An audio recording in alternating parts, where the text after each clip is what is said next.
အားလုံးပဲမင်္ဂလာပါဒီနေ့ brother တို့အားလုံးကိုဘောက်ဆင်ပွဲကောင်းလေးအကြောင်းတစ်ပွဲစီပြောပြမှာဖြစ်ပါတယ် Andy Ruiz နဲ့ Anthony Joshua တို့ကကျွန်တော်တို့နှစ်ပွဲထိုးသက်ခဲ့ပြီးတော့ဒါပေမဲ့ကျွန်တော်က Andy Ruiz နိုင်တဲ့ပထမဆုံးပွဲကိုပြောပြပေးမှာဖြစ်ပါတယ်ကျွန်တော်တို့အရက်ရှည်တဲ့လူဝိုင်းတယောက်ကဘယ်လိုဖြိုသွားလဲဆိုတာကိုကျွန်တော်ဒီဗီဒီယိုထဲမှာကြည့်ကြည့်ပါမှာဆိုရင် jab တွေထောက်တယ်ပထမဆုံးပွဲမှာတော့ Andy Ruiz ကတောက်လျှောက်ကို pressure ကိုပေးပြီးတော့ထိုးနေရဖြစ်ပါတယ်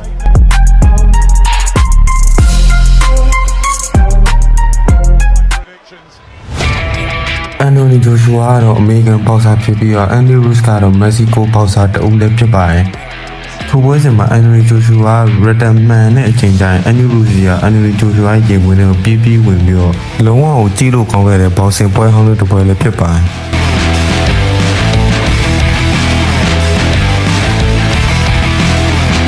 ကျွန်တော်ကော်နာတောင်းတာမှာချက်ကူထိုးတဲ့အချိန်တိုင်း Anthony Joshua နဲ့ Anthony Joshua ရဲ့ coach ကတော့ဒီပွဲစဉ်မှာစကားမှရင်ဖြစ်တဲ့ပုံစံမျိုးတွေတွေ့ခဲ့ရပြီးတော့နောက်ဆုံး Andy Ruiz ကတော့ knock out နဲ့အနိုင်ရရှိလို့သွားခဲ့ပါတယ်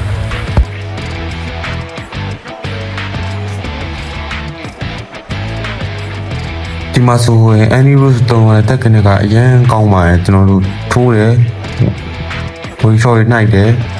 ချက်ထောက်တယ်လုံးဝကက်ကလည်းလုံးဝမကြောက်ဘူးဗျာတင်တာချက်ထောက်တယ်ကက်ကအမြင်နဲ့တင်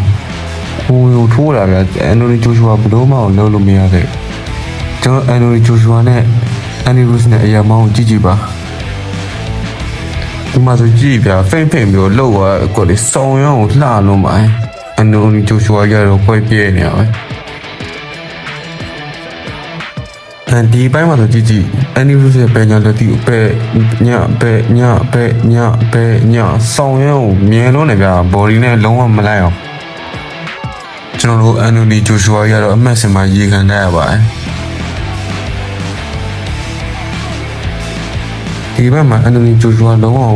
တိုက်စစ်ဖွင့်တဲ့အချိန်မှာကပ်မတင်မိတဲ့အချိန် Andy Ruiz ကအပကနေ